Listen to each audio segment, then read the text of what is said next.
এই মুহূর্তে জাতীয় স্মৃতিসৌধ এলাকায় আছেন রিপোর্টার মুজাফফর হোসেন জয়। প্রস্তুতির সবশেষ খবর জানতে সরাসরি যাচ্ছি তার কাছে। আর মাত্র একটি প্রহর পরেই মূলত সাভারের জাতীয় স্মৃতিসৌধে অপেক্ষা করছে জাতির বীর সন্তানদের শ্রদ্ধার্ঘ নিবেদনের জন্য। জানেন যে সাভারের জাতীয় স্মৃতিসৌধ ৮৪ একর জমির উপরে সবুজ বেষ্টনীতে ঘেরা এবং ফুলে সজ্জিত হয়েছে, যা যেন এক টুকরো বাংলাদেশে পরিণত হয়েছে। ইতিমধ্যেই সাভারের জাতীয় স্মৃতিসৌধের মহান স্বাধীনতা দিবস ও জাতীয় দিবস উদযাপন উপলক্ষে কিন্তু নবম পদাতিক ডিভিশনের আয়োজনে কিন্তু সকল ধরনের প্রস্তুতি যেমন সম্পন্ন হয়েছে, তেমনি গণপূর্ত বিভাগের তত্ত্বাবধানে কিন্তু পরিষ্কার পরিচ্ছন্নতা কর্মী সহ ফুলের চারা রোপণ সহ সকল ধরনের প্রস্তুতি ইতিমধ্যে সম্পন্ন হয়েছে।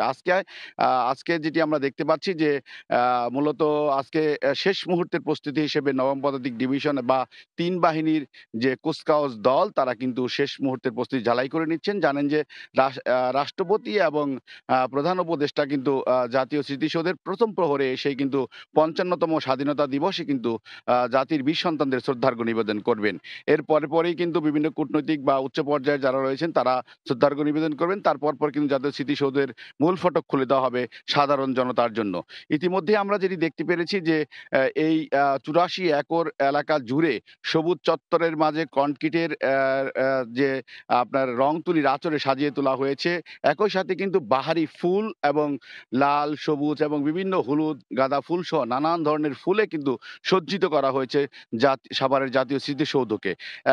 এদিকে যেমন সৌন্দর্য বর্ধন করা হয়েছে, ঠিক অপরদিকে কিন্তু নিরাপত্তা ব্যবস্থাও জোরদার করা হয়েছে বলে আমরা জানতে পেরেছি। আমাদের প্রশাসনের পক্ষ থেকে যেটি জানানো হয়েছে যে মহান স্বাধীনতা দিবস উপলক্ষে সাভার জাতীয় স্মৃতিসৌধ চত্বর নয়, শুধু আশপাশের এলাকাগুলোতেও কিন্তু নিরাপত্তা জোরদার করা হচ্ছে। একই সাথে কিন্তু আমরা যেটি জানতে পেরেছি অতিরিক্ত নিরাপত্তা ব্যবস্থা হিসেবে কিন্তু যেমন পোশাকে পুলিশ থাকবে, তেমনি কিন্তু সাদা পোশাকেও আপনার নজরদারিতে থাকবে বিভিন্ন গোয়েন্দা সংস্থার লোক।